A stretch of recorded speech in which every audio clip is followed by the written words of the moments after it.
day once again, and welcome to Chemistry Tutorials with Tutor Taye Emmanuel Oyedon. If you are just in this video, please kindly subscribe to our channel or follow this page depending on the social media network you are watching from.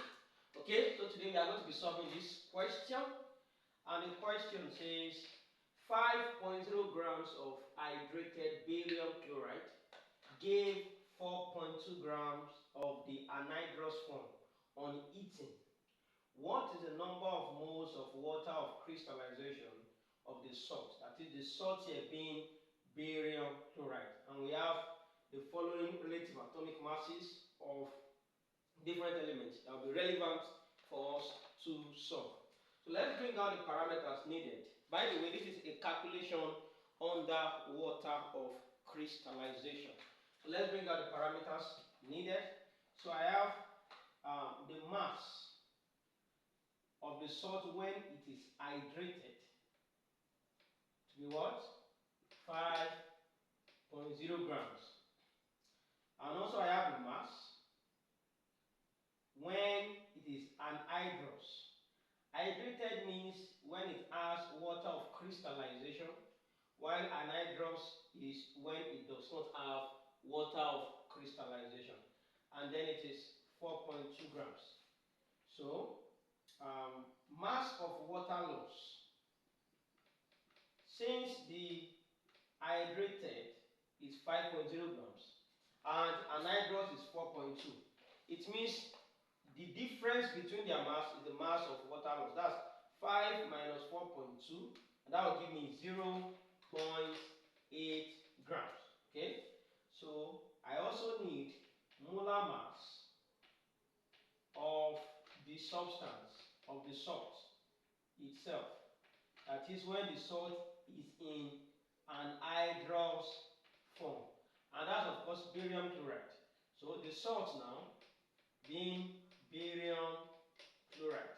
So how do I get this? Ba is what? 137. So I'll say 137 plus Cl2, and Cl is 35.5.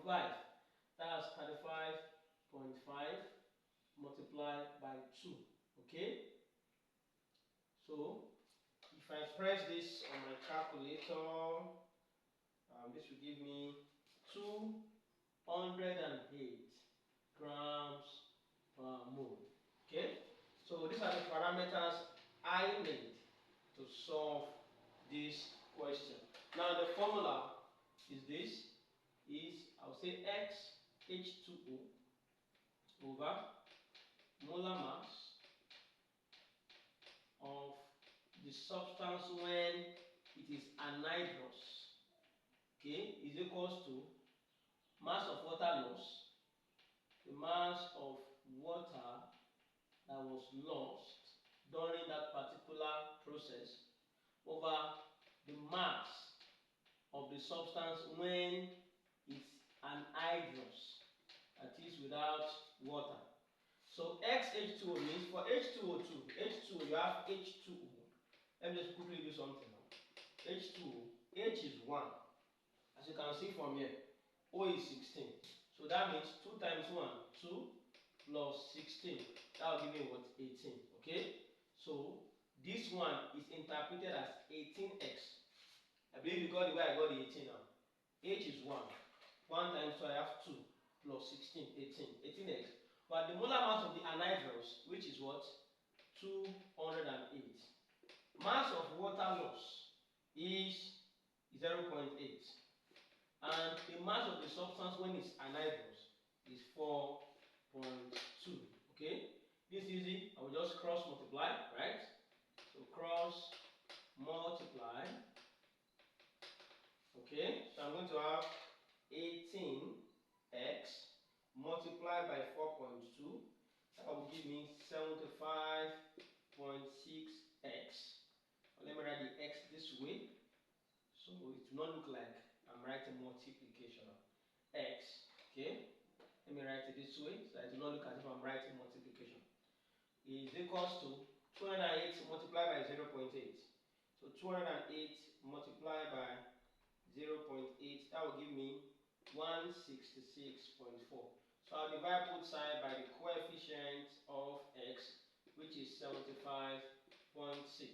So x is equal to 166.4 divided by 75.6. That will give me 2.2, and of course approximately this is 2. It then means the formula of that substance is this. So this is how you solve a question that is of this similitude in chemistry. Kindly subscribe to my channel and follow my page for more chemistry tutorials. See you in the next video.